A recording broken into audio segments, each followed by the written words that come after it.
Welcome back. Well, Deputy Prime Minister Barnaby Joyce, the Nationals leader, has warned of a ripple effect through the coalition if his party is put under pressure to endorse a cut in carbon emissions to net zero by 2050 and a possible other target or a beefed up one in 2030. He says the Nationals are not expected to accept a higher emissions target for 2030. What about on the Liberal side, though? Joining me now is Liberal MP Jason Falinski. Your party's just had a meeting on this. Where have you got to?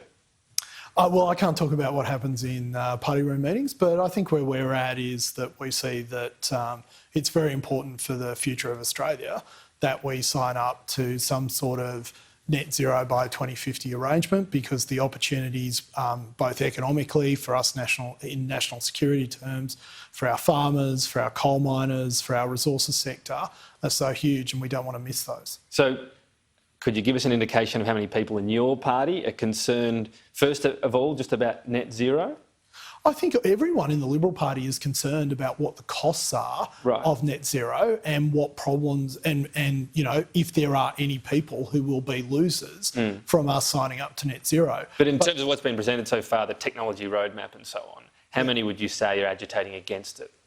I think at the moment there are a lot of people who are asking some sensible questions on behalf of their constituents. I wouldn't be in a position to say whether there are, you know, how many people are necessarily opposed to it or in favour of it. I think the discussion, though, was it broadly supportive of, we want these addresses concerned, but we support the move? Is that? Yeah, I think broadly there is support for the Prime Minister's program to get us to net zero, or a national commitment to net zero by 2050, because of the opportunities that they provide for Australians in the regions in particular. What about 2030? Do we need an increased ambition then? A lot's changed since 2019, particularly with some big countries moving on this and alliance countries as well, which the PM apparently has pointed out today. Yeah, absolutely. Look, I mean, I'm on the record as saying that I think we should update our 2030 target. I think that what is probably more likely is that we'll get an update to our projections. We know that we're running ahead of our projections, and hopefully we'll see that we're in a really good position in terms of having something to announce before the election. Would you be comfortable with that position, if the PM goes to Glasgow and says, not committing to whatever the figure is in 2030, but we think we'll get to 38, so rest assured we're on track to get that, we just can't commit to it? Well, look, where I am at is that for my daughter's future, I want to make sure that we get to net zero by 2050. That's what I'm focused on, and that we do that in a way that maximises and optimises the opportunity for all Australians. So that's what I'm focused on. But I mean, 2030 is important because we can't get there all in a rush in 2050. That target matters. Well, the argument that Bill Gates and others put, which I think I probably am in favour of, is that you can either expend a lot of resources on abatement, or you can direct your scarce resources in terms of developing the technology that you need to get to net zero by 2050. Now, it's not one or the other. We know that. Yeah, but also the IPCC projections are not just net zero 2050. They give us a carbon budget. Yes. If you do it all in the last 5 years, that's not the same as getting there and staying within the budget. Well, no one's suggesting that. Right. I mean, we've already reduced our carbon emissions by 20% from 2005. As you know, there are a lot of countries that are very good at lecturing us about net zero by 2050 and updating our 2030 targets, who have seen their carbon emissions go up since 2005. So here's where things seem a little grey to me. What's the process from here? The Nationals, clearly it's going to be a line ball sort of a decision on whether they even get to agreeing on net zero. Do they have a veto power, in your view? No, no one has a veto power in the coalition. We all get a view. We all get to represent the views of our constituents, and we get to put arguments, and the most powerful argument wins. At the end by what? Is it numbers? Through persuasion.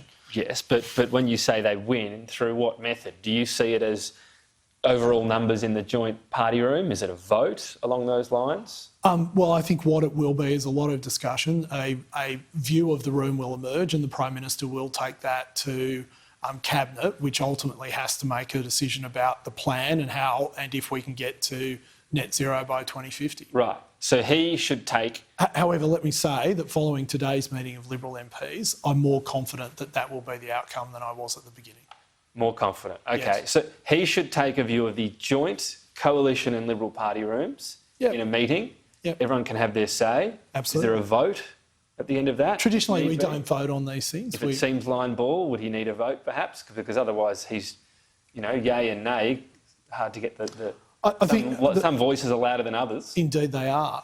Some have accused me of having a loud voice. But the truth is that the Prime Minister has earned the trust of the party room, and ultimately this is a decision and a judgment call that he will have to make. And then he takes that to Cabinet? Yes. Cabinet approves of whatever that plan is, and then he takes that to Glasgow? Absolutely. So if the Nationals say we don't agree with a commitment to net zero by 2050, but the Prime Minister sees the joint party room as doing so, he should move on with that.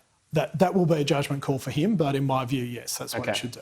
Could it split the coalition, do you think? No, I do not believe so. Why not? Because the coalition has been through the example I will give is guns, where, after the massacre at Port Arthur, John Howard took what was a very difficult situation, very difficult policy matter to the people and through the parliament. It put a lot of strain on the National Party and a lot of strain on the coalition, and it didn't split the coalition. This is equally, there are a lot of people concerned about this in National and Liberal Party regional seats as well. This is, as Holly Hughes pointed out, we represent more of regional Australia than the National Party does, and we are getting that feedback from a lot of people too. So we're very cognizant of the fact that this is not, something that is universally cheered across Australia. Okay. You don't think things are more fractious now than they were then? No. Generally in politics and, dare I say it, media?